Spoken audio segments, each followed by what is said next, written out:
Hey everybody, welcome back to Record-ology. Welcome into, almost said the Vinyl Nation. It's not really the Vinyl Nation. This is a live and everybody is welcome. So glad you're here. Got a couple people waiting faithfully. I really appreciate that. I've had this crazy time in the last 30 minutes trying to get this thing live, mostly due to this thing right here. So the computer that I'm using has a docking station problem where one day all the USB jacks decided, you know what, I'm just not going to work anymore. And so you get two jacks on the computer itself. So I use a wireless keyboard and mouse. So that's one. And I use the Logitech webcam. That's two. So I have no extra input for this, even though the docking station has all kinds of inputs. Like, you know what? We're not doing that today. So I'm like, wonderful. So I put in my extra stuff. I put in extra microphones. And it's like, you know what? To make things even spicier, I'm not even going to recognize the mic and the webcam like I usually do. So it's kind of like Monday where I'm having issues with Teams and my audio not working, but it, the night before, and it's YouTube. So I apologize. Wow, the hair, right? Okay, cool. So you don't want to hear about my technical problems. I've always got some kind of technical problem. We're here to have fun. So welcome in. Give me a shout out in the comments. Hit the thumbs up on your way in the door and ask away any questions, comments, concerns. Oops. I hope that wasn't the microphone that we were listening on because I just hit it. It's been an interesting day, a very interesting day. The family dad, welcome in. Hey, I'm happy to have friends stop by to chat. This is sort of the last hurrah before the week starts, and it's going to be a heck of a week. I just know it. So my wife all weekend was like, you know what, you need to go live. You need to go live and just chat with folks and just spend some time with our YouTube friends. And I'm like, we need to do it. And I looked at the clock and it's nearly 8:30, and it's now or never, because pretty soon, yeah. Technically, I also have problems. I usually have problems. KJ Chicago 1, how are you? Welcome in. Louis Rodriguez, welcome in. So glad to have my friends just jumping in. This is a blessing, and I'm very, very thankful. So yeah, today's show, you might be like, where's the show? You're doing this live. Where's the show? This isn't the only show. We're doing the live, but I'm actually posting a regular show as well. A says hello. Hello, A. And it's in the can. It's been shot and partially edited, and I will be sitting there probably in bed, editing the show and posting it. So it's going to be a late one, which is a bummer, but I did not want the entire weekend to be consumed with that. So unfortunately, that means we're not going to get the show up probably too early this evening, but it gives us, something to watch tomorrow. There should be something good for you Monday if you're not up when it gets posted. Louis or Lewis, I apologize if I'm saying it wrong, says, what is your favorite record and your favorite record player? That's a good icebreaker.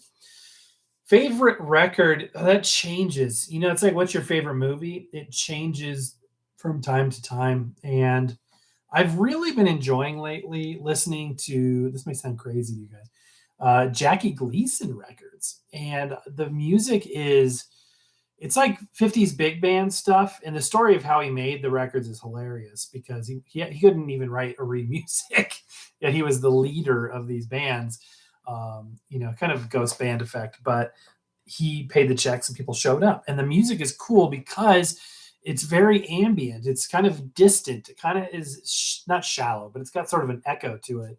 So it's designed, he described the music as sort of wallpaper romance music that was the background, sort of the soundtrack. You provide the romance, the record provides the music, kind of a thing. And it happens to be very relaxing and great to work by because there's no words, and great to sleep by. I fell asleep the other night just listening to some of that on a CD. So I've really been enjoying that. Favorite record player is still my LP3, my Audio-Technica LP3. It's just, you can see the dust cover a little bit there. I've tried everything else that, that we've reviewed, the 300 some odd record players we reviewed, 350 or so. It's crazy. And I always come back to this thing. I love the fact that it's automatic. I love the fact I can change out the head shell. I'm just running a cheapo Audio-Technica 3600L on there right now, but that's my favorite at the moment. KJ Chicago once says, did I tell you I have 3 Columbia blank 8-track tapes I got off eBay? No, that's awesome. That's something I've never done. I have never recorded 8-track. I would love to try that. Tim Allen, good evening, Mr. Record-ology, sir. Good evening, Mr. Tim Allen. So wonderful to have you here as always. Appreciate your support. Old Radio says, oh man, I think I got about 100 records today. Whoa, how did you do it? Was it like a Craigslist deal or something? I overwhelmed myself. I shouldn't say I overwhelmed myself. My wife overwhelmed me with very generous record shopping trips, both Friday and today, both of which were unplanned and unexpected. So I spent, a couple hours this afternoon spin cleaning, and I had probably the dirtiest spin clean water I've ever had. It was literally just like black. It got to the point, like, I think I maybe should switch this out for some new water because I felt kind of bad putting records in. I'm like, I don't know if they're doing any harm for this record, if it's really helping it or what. But they were, it was bad. It was some dirty, dirty records. It smelled. I was just like, it needs to be cleaned. So that being said, I found some fantastic records. And if you want to see what those are, watch the show, which will be posted hopefully before midnight tonight. That's the goal. Paul says, you have an 8-track recorder to play with? No, I don't have a recorder. I've never recorded 8-track. I've got 2 players. 3 players? 2 players. I've got the TNT portable. Got that right down here. Oops. Did a show about this. Did multiple shows about this. So this is the 70s TNT portable 8-track player. This thing is cool. It's got this plunger. That's how you switch tracks. It doesn't automatically switch. So the only way, like, you get to the end of a program, you have to use the plunger. And it came in different colors and all that cool stuff. And I was so glad to find the yellow one. I found that at the thrift store for like $23, 25, maybe 30. And they're quite valuable, but most of it is fun. And then I've got a realistic one that is in my stereo cabinet behind me, but nothing to record with. They're play only. Had an awesome day at the swap meet. Old radios, that's so cool. Oldest one being from 1901 and 2. Wow. My oldest record, period, I think is about 1904. Louis Rodriguez says, my favorite record is My Sugar is So Refined by Johnny Mercer and the Pied Pipers. Excellent taste. I'm impressed. Old Radio's got one Edison blank. That's awesome. I got a case for the cylinders too. A case, sorry, for the cylinders. That's awesome. I came across at an antique mall. I think it's the Brass Armadillo Antique Mall in Westminster, in Wheat Ridge here in Colorado. And they had maybe a case of 8 or 10. And that was actually the first, that was maybe a year ago. It was the first time I'd ever even seen a wax cylinder in person. But I originally, when I was researching before getting back into vinyl and starting this channel, I had toyed with the idea of possibly getting, doing that, because I was really inspired by the Victrola guy on YouTube here, who's still producing, cool stuff. But it was just, shaving wax and, the mold. And I do not like the music on wax cylinders. I just don't like that old of music. My kids love telling me that I listen to dead people music, but actually, my wife says that too sometimes. But the thing about it is, maybe not that dead, because you get 100 and past 100 years old, maybe just a little bit old for me. Those recordings are rough. It's amazing from a scientific and we always talk about archaeology, sort of an archaeological aspect of record collecting. But from a sound standpoint, I'm never like, dang, I really want to listen to the 1908 recording of XYZ. I even like opera, and I'm not going to go listen to old opera records, like even Caruso, which he recorded only in the time of, shellac 78 RPM records and earlier. I believe he was probably on cylinders too. Even if he is the greatest quote unquote opera singer of all time, I'm not going to, I would get in fact, I do have a CD of, his music that's been restored and, tried to make it sound a little bit more dynamic, but I just can't with the old stuff, which is probably why my 78 collection isn't as big as you might think it is. I've got a lot of it in that cabinet on the very bottom where the record storage is. And I have other things kind of everywhere, but I originally thought that's what I would primarily be into, is collecting 78s, but I come across them. I receive them as gifts, and some of them are really interesting, especially the later ones, 40s and 50s. But it's my focus ended up being LPs, which is weird. I was not expecting that.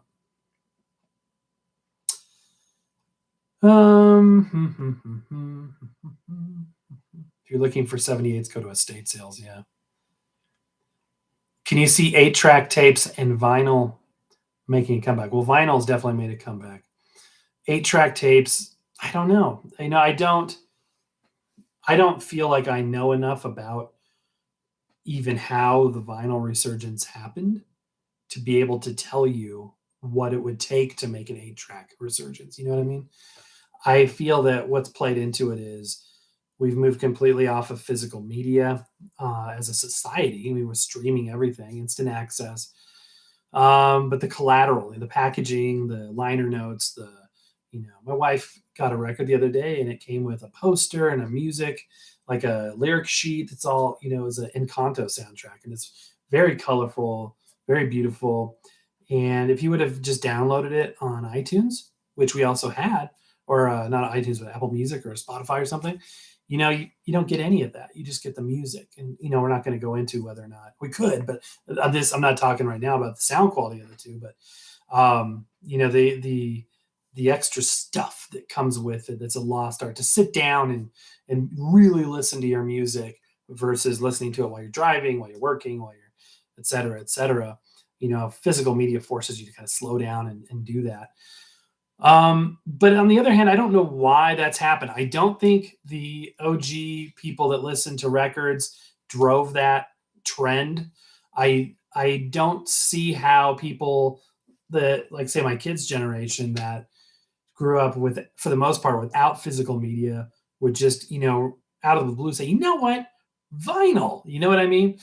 So it's hard to say what drove it. I do believe that Victrola and Crosley are behind a lot of it by just getting product out there, and it becomes trendy, et cetera, et cetera.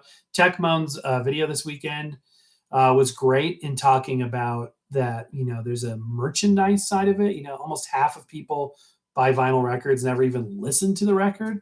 And, for instance, my son this weekend, recently we were at a Urban Outfitters, and this cassette tape caught his eye. And, I'm like, what on earth would make a cassette tape catch my son's eye? Because I got a lot on the shelf and I never caught his eye. But it was because of who it was and the novelty of it. You know what I mean? So it's an interesting dynamic, and I'm not sure that we even fully understand what played into making that happen. So all that to say, I have no idea. It would be cool. It'd be interesting. I mean, there's very, very, very very specific releases that have happened in even Edison cylinders, like, Techmoan talked about, and other formats as well. So it's a possible thing. Got 78s with the spindle holes drilled to fit a standard Oh, interesting. Because, there was different spindle hole sizes and speed, variations. It's an interesting thing. Also, can you see cassette tapes making come out? I think they're making a bit of one. And, it's interesting at Urban Outfitters, which is a great sample of what, is the hipster trending things. I saw CDs, like 5 or 6 of them. They were colorful. They were, you know what I mean? But it was back to that thing. It was kind of merchandise. It was kind of like a cool, look, it's a CD, just like my parents had, or, a record. That's like my grandma used to have. You know what I mean? It's kind of like that. So I thought that was really interesting. So interesting stuff. I don't know. I would love it too. That would be really cool. Hey guys, 18 people in here, which I'm very appreciative, but only 6 thumbs up. So if you could hit a thumbs up, I would appreciate it. YouTube would be paying attention. That would be awesome. Old radio is not my doing. The original owners 115 years ago. Yeah, we will abolish you of any responsibility for for drilling the holes out of your records. Paul says 8-tracks are unlikely to come back, but cassettes could and kind of are. Yeah, they are starting to, for sure. As per the usual, I am behind on comments. Gene says 8-track could sound surprisingly good, not perfect, but it could be better than cassette because it ran fast. That's correct. 3 3/4 versus 1 7/8 plus. Well, I wouldn't say plus, because the tape size of a 1/4-inch tape versus 1/8-inch tape for cassettes wasn't a benefit because of the 8 tracks. The 4 programs of stereo rendered the same real estate. So really the only difference then is speed. But then you got formulation to consider, because by the time cassettes were in their heyday in the 80s, I would say the formulations were more mature than the formulations with 8-track. So you know what I mean? Like good formulation on tape stock can, you know, make a world of difference. That's why in my thumbnail I just grabbed something random off the shelf. In this case, it was the RCA cartridge system tape. You know, it was also 1/4-inch tape, and also ran at 3 3/4 inches per second, just like an 8-track, which was unheard of at the time because, you know, it only runs at 3 3/4. So like, how does a sound even sound decent? Not only decent, but they were getting high fidelity audio. How can they do high fidelity audio at that speed? Well, it came down to the formulation. Now you'll notice that the formulation in this particular example is beautiful. It's a dark slate color. That's because it's been restocked. This was a Fardamark special. He repacked this with some Maxell UD tape from the 70s. So I would say the formulation is a big part of it. One thing I love about reel-to-reel tape, you can see the beautiful Akai up there, is this one does not have the Dolby noise reduction. They did make them. There were add-on units too. This one does not. It is straight. You're just hearing what the tape can do. And what's fun about that with no noise reduction is you are left to, you know, notice the differences in tape formulations, which is really fun. So you can listen to what a 50s era acetate tape sounds like on a, you know, a very light brown ferric oxide blend compared to, you know, an early 80s Maxell that's, you know, that's a kind of a slate color like I was talking about before. And the color really indicates the quality of the blend. So you can have certain tapes that are higher noise versus ones that are lower noise based on the formulation of the tape. And that's really fun. I nerd out on that stuff. It's really cool. Family Dad says, my awesome thrift store find original motion picture soundtrack for Star Trek II, Wrath of Khan, digital recording in good condition, very listenable. That's really cool. Do I have Wrath of Khan? I don't know if I have 2. I have 1, which is really hard to find. I just came across that. I've got 3, which is my first one, and it was unlistenable. Like, it looked clean, but the needle was jumping out of the groove. I had to spin clean it multiple times and play it multiple times.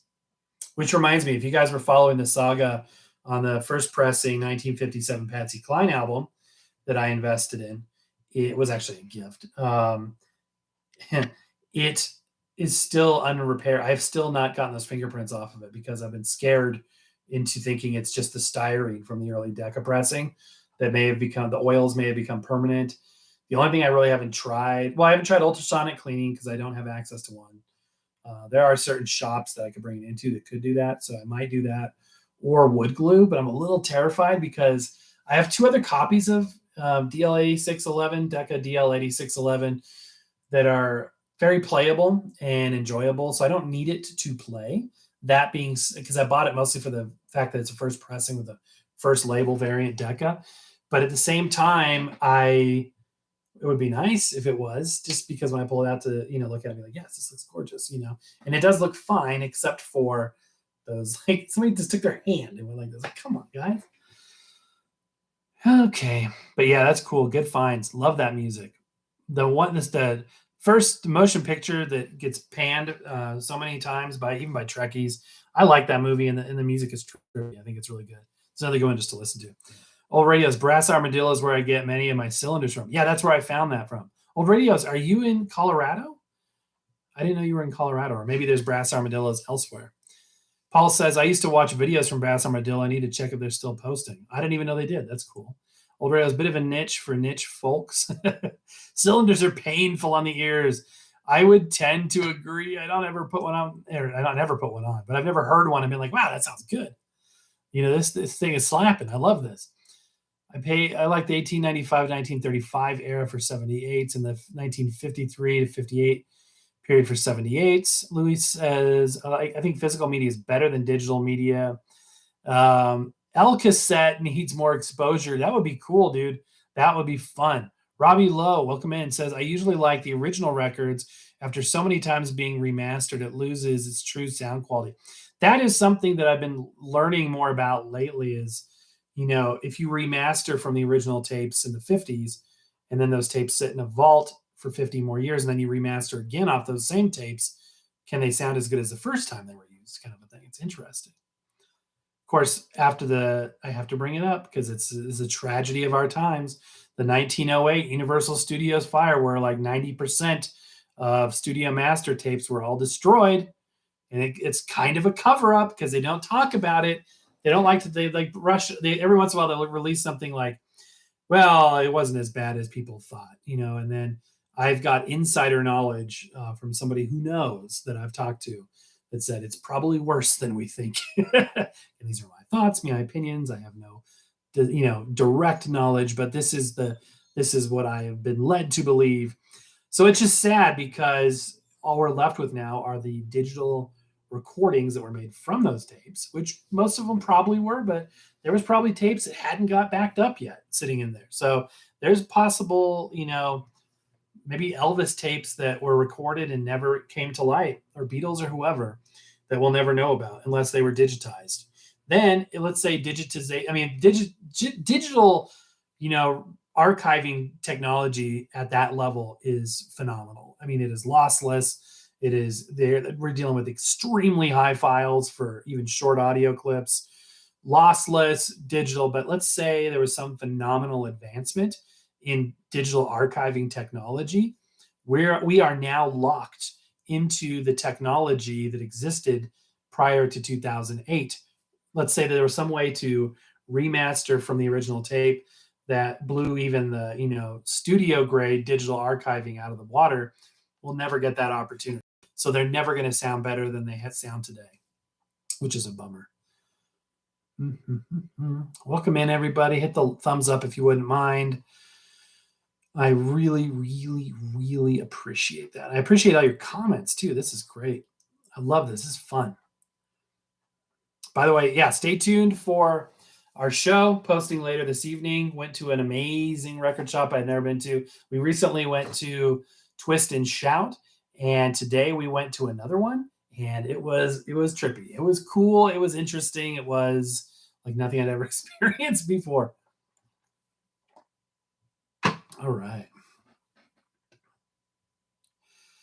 Farren, Fahren, welcome in. Cassettes kind of have kind of come back, more like slight growth over many years, but I feel it's growing. I would agree. Casey Chicago, I'll say this: Columbia, Capitol, Pickwick, RCA, Motown, Philadelphia, International, and every other record company put out some great records. I would agree with that. Robbie says cassettes really started to make a comeback after the TV show Stranger Things. Exactly. And again, how many of those people could play it? How many people did play it?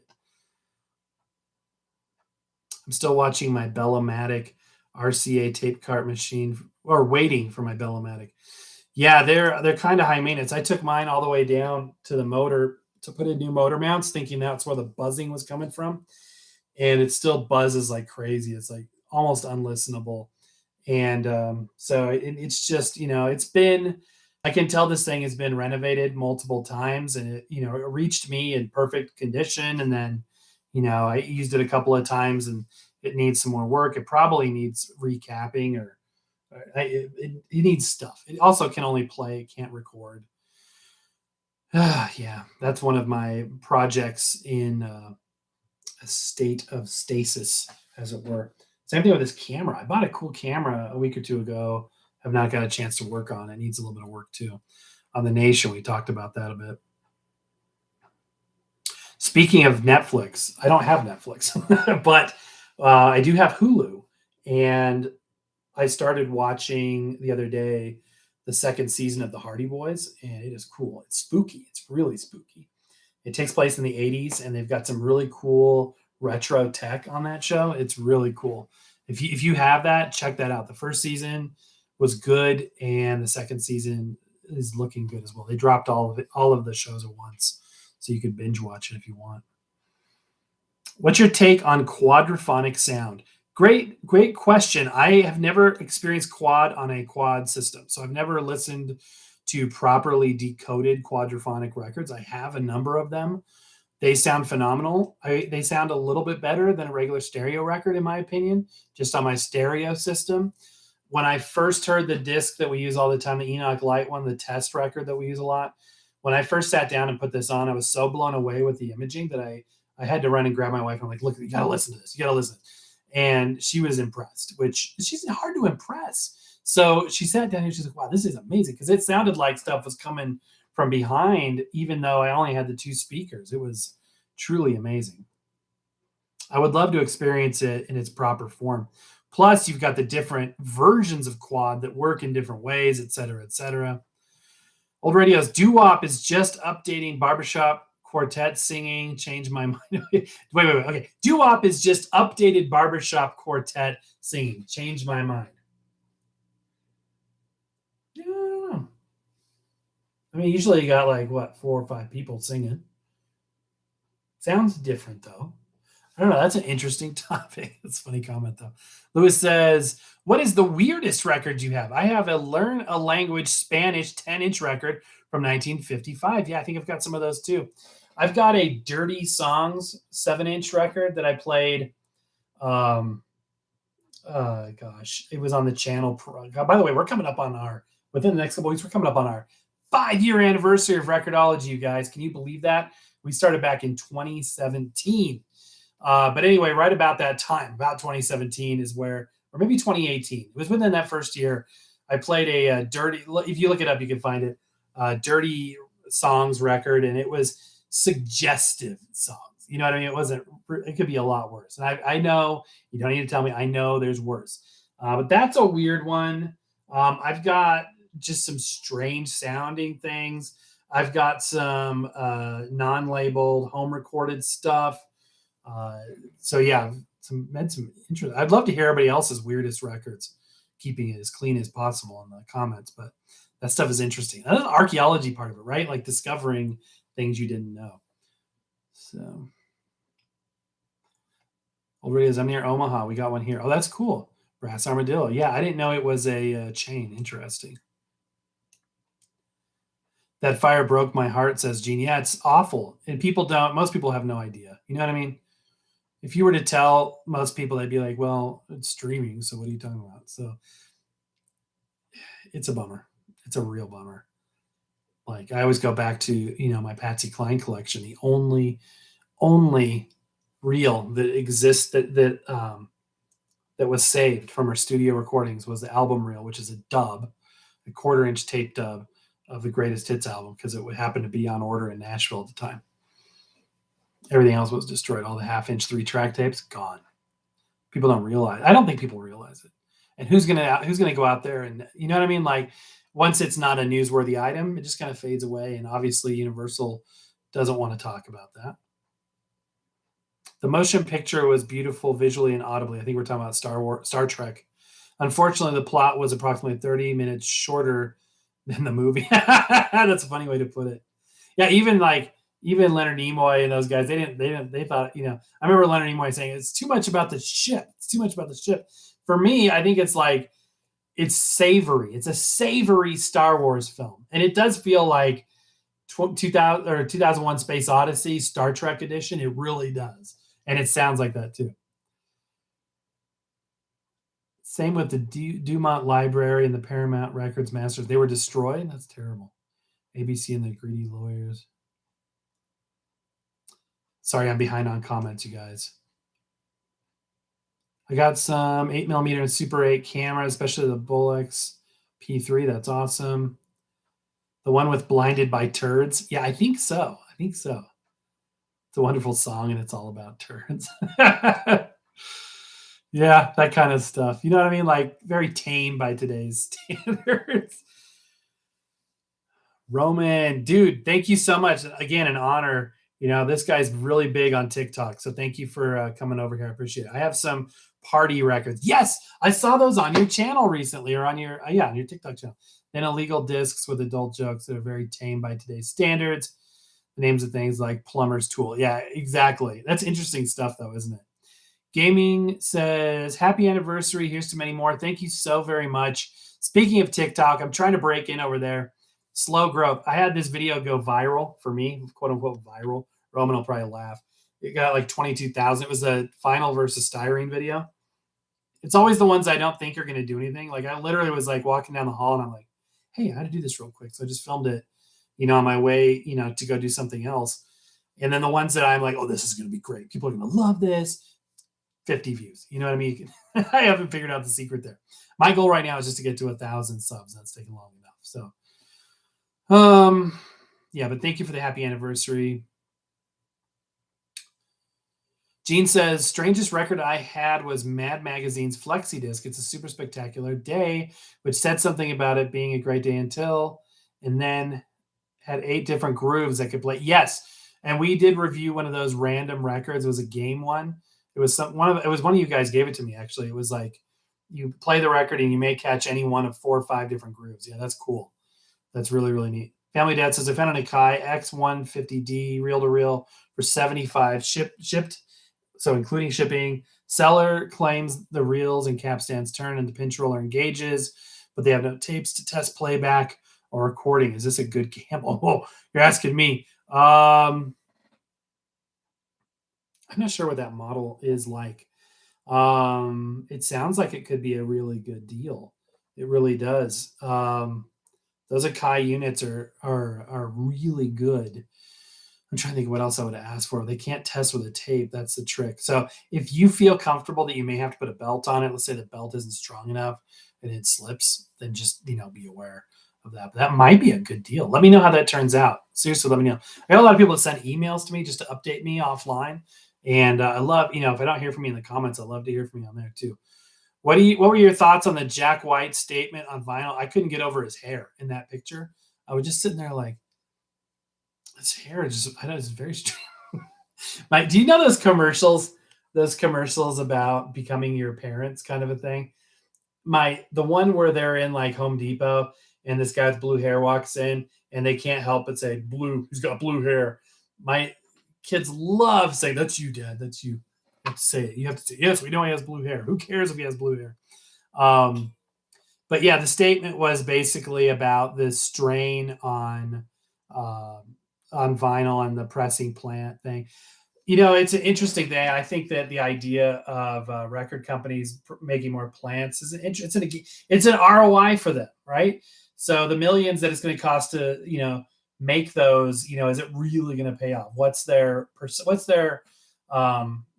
their real profit on a record, and are they selling enough, even with the resurgence, to justify a spend like that? And is it going to be sustainable?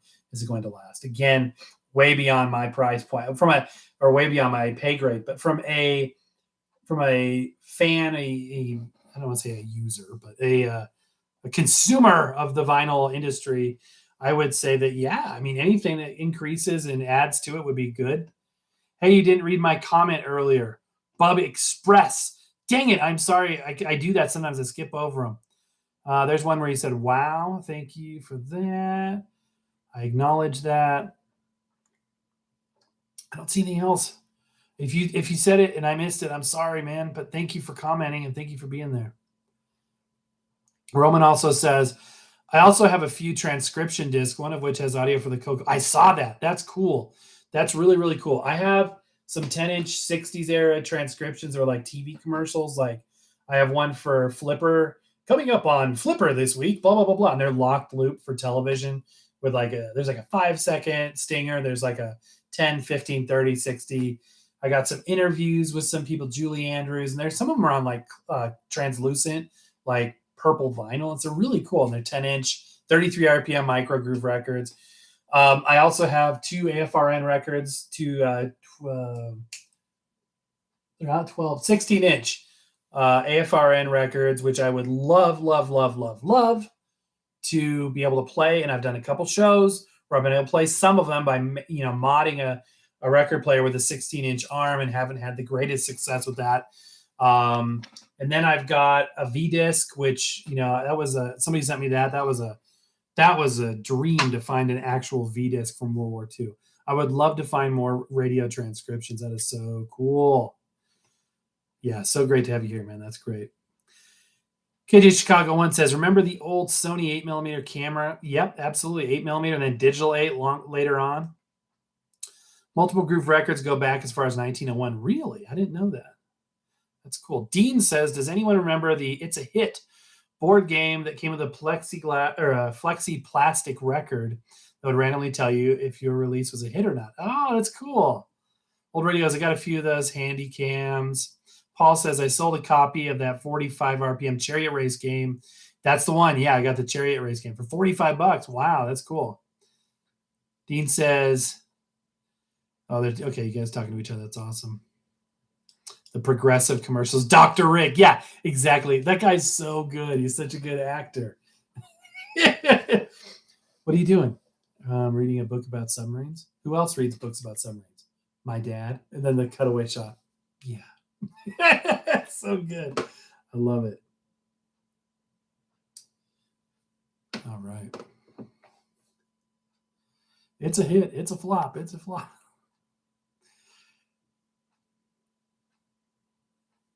I got ones for Wittenhauer watches. Cool. Julie Andrews was in Sound of Music. Great movie. Yep.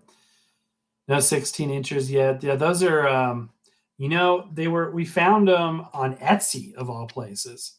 The person had no idea. They couldn't play them. You know what I mean? It was just like, found them, and they're in pretty dang good condition. They're vinyl. They're like 1944, 1945. And they have some scratches, but overall they've got some polish on them. They are micro groove 33 RPM, which was the standard for radio back, before it was a consumer format.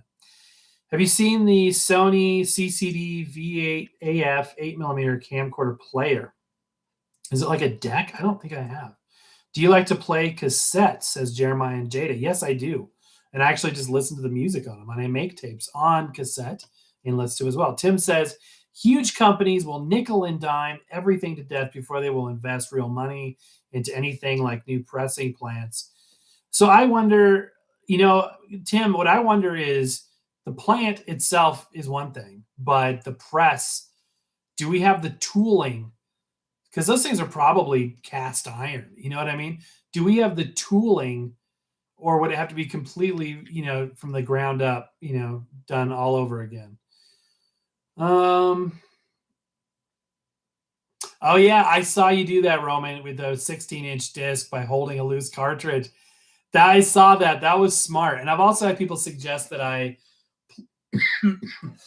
excuse me, put the record, put a bowl or a cup on a record, then on the record player, then put the transcription disc on top of that, and somehow play it from underneath.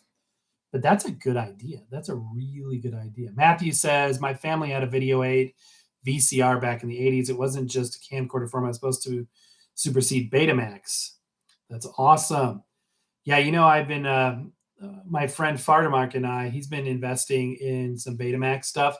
I actually have been looking into Beta SP because from my broadcast days, I have a lot of Beta SP tapes. Everything from the small, it's in the thing back there. Everything from the small, 10, 20, 30 minutes ones in the small shells that were similar to Betamax all the way up to the large 90-minute tapes. And I would like to be able to dub those and digitize them because not all of them were. I've even got 3/4-inch U-matic tapes. My first job in television. This was it's not as old as you might think. This was like in the 90s, late 90s. I worked for some public access stuff and it wasn't public access. It was like Comcast, but they, were called something else. And they were shooting, local sports. They were shooting drag racing, rodeos, stuff like that.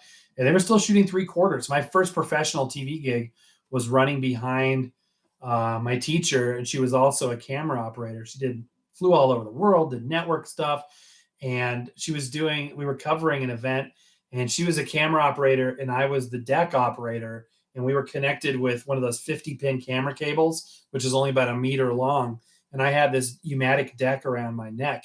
Anyway, they shot a lot of stuff there, so when I made my demo reel of my work that I did with those guys over the next few years, it was on the 3/4 U-matic, and I still have that tape, and it's in like brand new condition. It looks like it was made yesterday.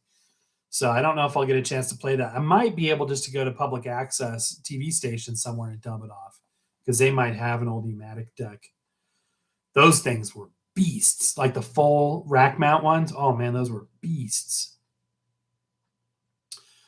I got one of those Sony Ruvi cameras in the 90s version of Zeiss. KJ Chicago, your show is so interesting and informative and precise, and I enjoy it and you immensely. Thank you so very, very much. I really appreciate that.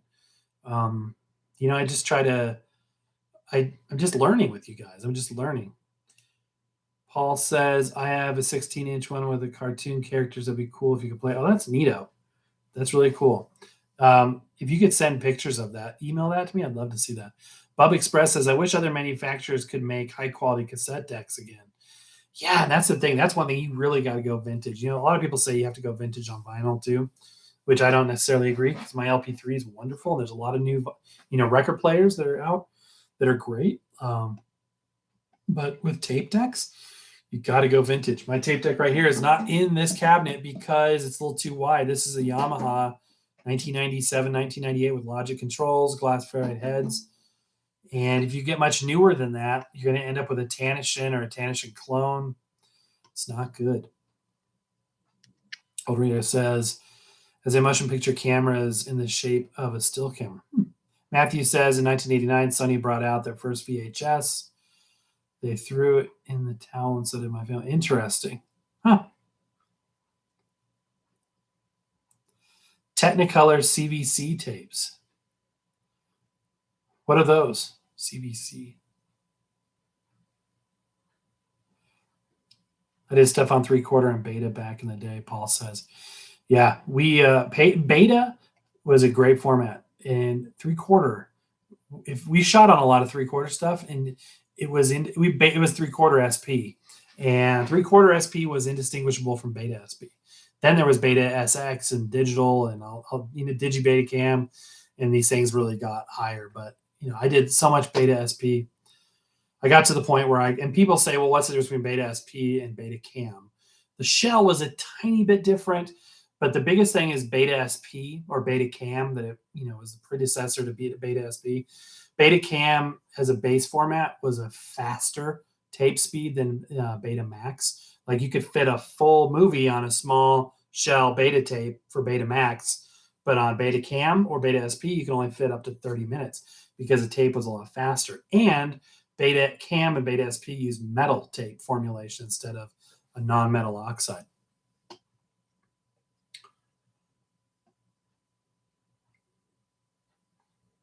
I think that was the first stab for a miniature videotape format for the video cameras. This is kind of off topic, but I remember my uncle. He always had like some cool new tech, and it was a kind of aunt and uncle situation where you see him at holidays. And he had one of those like Mavica, or I'm not sure. It was a digital still camera that shot on the floppy disks. I thought that was the coolest thing ever. I'm like, on floppies? You could just take the disc and shoot like 10 pictures at like 0.03, it was like a VGA resolution or something. And just, pull that bad boy out and stick it in your computer. I don't know why, but the novelty of that to me was so cool that it would shoot directly onto that.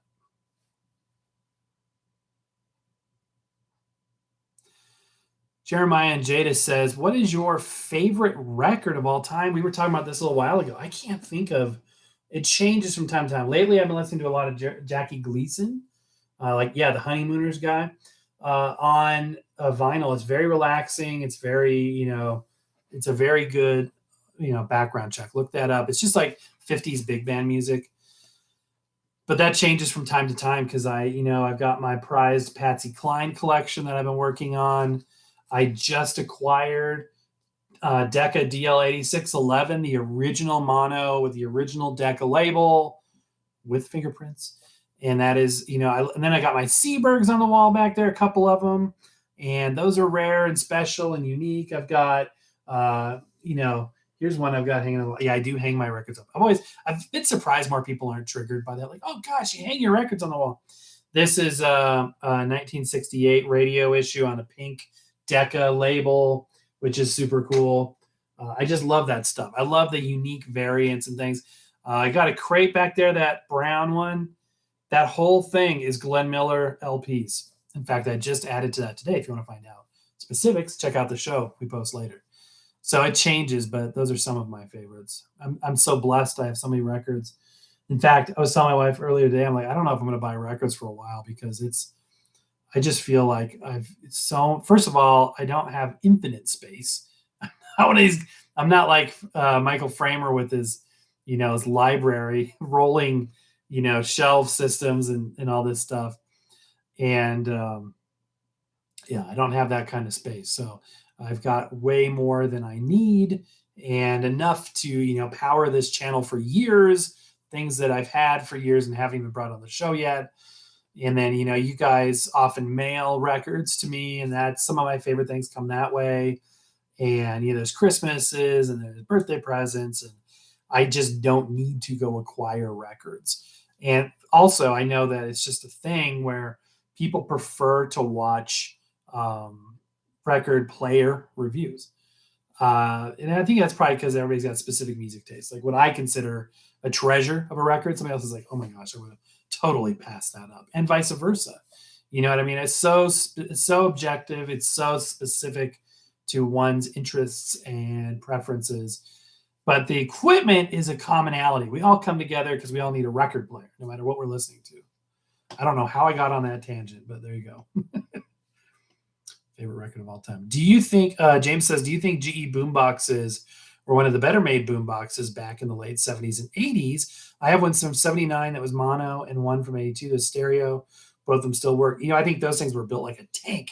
My first piece of audio equipment that I got was a hand-me-down silver early 80s. I think it was an RCA with tape deck boombox with the stereo speakers, the single tape deck, the AM/FM radio, and the buttons were missing. So you had to stick your fingers down and stab into these sharp metal blades to get it to play tapes. It literally hurt to play music, but it was mine. You know what I mean? It was my stereo. My dad gave that to me, and that was, those things were built like a tank.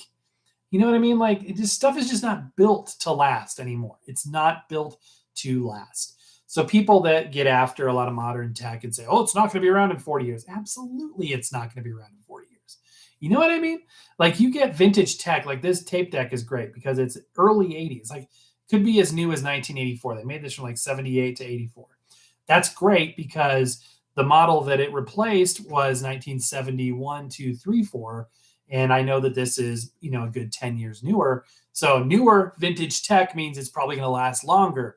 Whereas, I'm not going to use brand names, but a modern retro branded item it's kind of like televisions. Remember when televisions was like a 40-year investment? It's like, well, that's the last TV I'm ever going to buy, my first and last.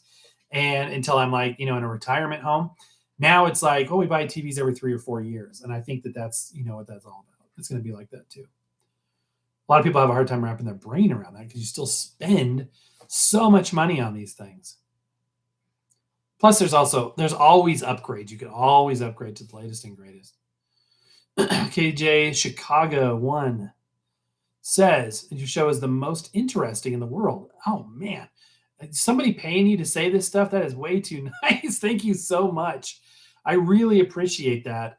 Definitely don't agree with you, but I have fun doing it. And to me, the greatest reward is moments like these where we get to interact with each other. I consider you guys my friends, and it's just fun to share the show and tell. You know what I mean? I love learning from you guys, getting suggestions.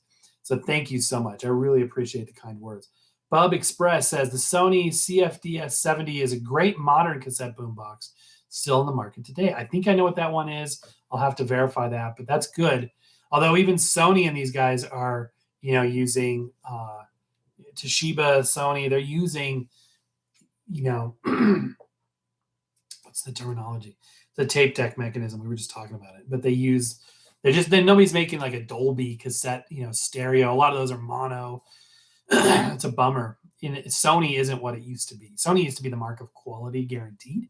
Can be, but it's not necessarily. It's kind of become a licensed brand entity again, like so many other brands are, like RCA and Victrola and things of that nature.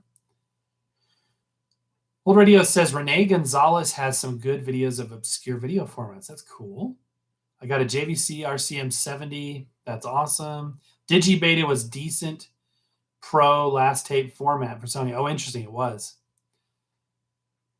That's really cool. Jiminy Christmas. I am falling behind again. I'm so sorry. Sony Mavica. Yeah, you have 3 of them. That's cool. Do they all work?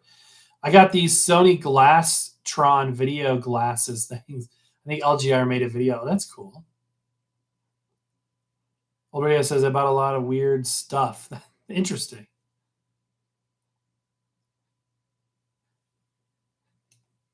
KJ Chicago says, ever heard of the Canon E? These, I'm not gonna be able to off the top of my head know it. If I saw it, I might recognize it, but it's possible. I did have, my family had a Canon 8mm video camera at one point, so it's possible. Larry, moderator in the house, sporting his 45 adapter badge. Ladies and gentlemen, you too can be as cool as Larry by joining the Vinyl Nation, and you too will get that badge and an extra video every week. We just did a show reviewing like hundreds, maybe not hundreds, but dozens and dozens of 45 sleeves. We do a show every Friday for the Vinyl Nation. There happens to be a link in the description of this very video and many of our videos where you can join for a very low price. I would invite you to do so. I have not tried to answer your question, Larry. No, I have not. I'm nervous. I'm afraid people, because one thing, anything that people say, will be like, yeah, you need to put in this or you need to clean it with that. Then the other person, no, you never do that. You'll destroy it. It'll dissolve it. It's styrene. It's, it's not gonna. The fingerprints have, petrified, and it's never coming out. So I'm kind of at this point where I don't know if I want to take risks with it, because I could wood glue it, I could ultrasonic clean it, and I don't know. But tell me more about this method. I'm willing to listen. Old Radio says my oldest working video camera is a Magnavox made in 1981. That's awesome. Yeah, this camera I just picked up down here. I can show it to you guys. It is a Zenith video movie VHS-C camera. This is the same camera that Marty McFly uses in Back to the Future. You may be saying, "This is red. It's a JVC." It is, but it happens to be the same camera. The Zenith and the you'll recognize it. It's a very noticeable camera, very recognizable. So very chunky 80s. Look at the CCD, no tubes. And it works fine, except it won't record. So that's the one feature that kind of needs to work, right? But I got the whole set here. I got all the accessories, and it's even got a battery with a faint glimmer of life left in it. And I don't know. You press the record button and nothing happens. So I don't know why that's happening. But that was going to be the project for this weekend show, but it evolved into a really cool record, a vinyl on location video, which you hopefully will see later when I get the video posted. And that's 1980. Well, it has to be 85. So 84, 1984. Oldest camcorder is Sony Beta Movie. Yep. And my friend Vardamark has one. Not the Sanyo. He has a Sony. Does the Sanyo outdate that? Because it's a tube. It's mono. It's not hi-fi. And I passed up one of those Sanyo. I was over at some thrift store across town a few weeks ago, and I passed up on one. They had $25 for the Sony Beta Movie. I passed it up. Matthew says in the 80s, brands to get for boombox were always Sharp and JVC. Interesting. JVC is Boss.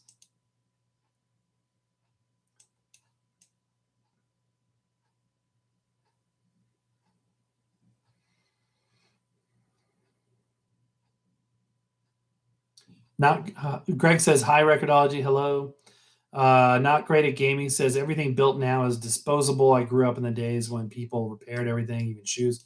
Yeah, shoe repair. There's an industry that's not really. You'll see shoe repair places, but it's I agree. My first one was actually an Emerson, says Bub Express cassette boombox. The CSG mechanism. No, I'm not familiar. Also, TIAC uses them for the W1200. KJ Sikos, here's the one you never heard of. Sony Handycam. See, these I'm just not, I don't know that. I'm not familiar enough to know them. It sounds like old radios are probably know off the top of his head, though. James says, I also have a GE Wildcat record player. My dad had one of those, or one very similar to that. That is a 3-speed automatic changer. It was my parents before they died. It still works. He's the best player I ever used. That's really cool. Yeah, I've seen those. They're iconic too. It's an iconic unit. Absolutely. Hey everybody, welcome in. If you're just joining, smash the thumbs up for us, please. Let YouTube know that we're engaging with our audience. That would really be appreciated, and it doesn't cost you a thing. Got our Gmail. Portable reel-to-reel recorder capstan drive, monaural D battery powered 3-inch reels. Yeah, I've got the Wow and Flutter. Yeah, I've got a couple portables too. I've got an Electra portable. I've got a Sony portable reel-to-reel, and I think one more. Do I have another one somewhere? Maybe it. And then I've got 3 7-inch reel-to-reels. This being the best one. Looks like my JVC one, but mine's a generation newer than the Back to the Future camera. Mine does record. That's a good feature. I wish mine did. Dean says Sony is one of the crazy workhorse all around the. That's awesome. That's really cool. Does eBay sell that Zenith? Yeah, they sell eBay sell anything. Probably.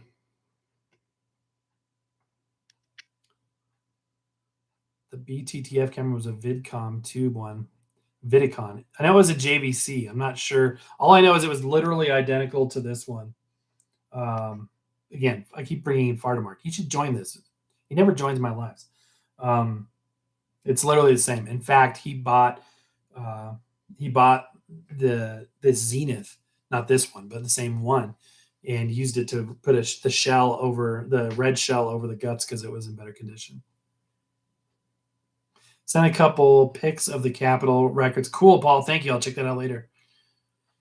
My Sanyo beta movie works great. That's awesome. Dean says phono. Oh, okay. I'm correcting your earlier comment. The battery surprisingly still holds a charge. That's amazing. Matthew says, as well as Sanyo, Toshiba and Pioneer made Betamax VCRs, but they are rocking horse poop. Olrio says, I used to have 2 of them. I sold one. Not great at gaming. Says, I had an iconic JCPenney boombox from the 80s. I think it was a rebranded GE. A lot of the JCPenney's were, Panasonic, I think. What was their thing? Pencrest? I think a lot of those were Panasonic, but maybe they partnered with somebody else. Tim Allen says, records from the late 50s to mid 60s often came with plastic inner sleeves that sometimes leached. If a record gets put into one of those with oily fingerprints, it may not be removable. Yeah, it's possible. Although I think this came with there was some lady that was commenting on a video recently, and she was collecting early Patsy Cline stuff too. And she showed me an inner sleeve to an early Decca Patsy Cline that was plastic. But what was interesting about it is it was, it had the Decca, it was printed. You know what I mean? So that might be, but it doesn't look like any noticeable letters. I posted pictures in the comment or on the community tab. If you go back and look at that, you can see what I'm talking about. It looks like smudgy fingerprints. And I saw the pics. I'm like, oh, this is easy. I'm just going to spin clean it and it'll come right out. Well, I'm spin cleaning and spin cleaning and spin cleaning and nothing. It didn't come out. So I was like, no, but I don't want to break it. I'd rather have it have fingerprints on it and be otherwise in good condition, and to own a copy of a very rare record, because that is a rare record. That is a truly rare record. And then I would rather to chance breaking it, because like I said, I've got other playable copies that are on the more modern variants. Ooh, I'm tired, you guys. I still got to edit the show. AJ Chicago says, also, if you get a chance, check out the vintage Zenith VM 7000 VHS camcorder video camera. If you guys like camcorders, I didn't realize there's much interest. Now I'm glad I got that camera, because sometimes if I step away from vinyl, I'm like, well, hey, sometimes people just don't care. You know what I mean? Because I care about something, other people may not care. And but if you guys are interested in that stuff, check out, and you've got Hulu, check out the new Hardy Boys show, the first episode. Even if you don't have it, if you don't have Hulu or you don't want to watch the whole series, you can see it really well. Look at the trailer. Just go to YouTube and search Hardy Boys Season 2 trailer. and you'll see it very well.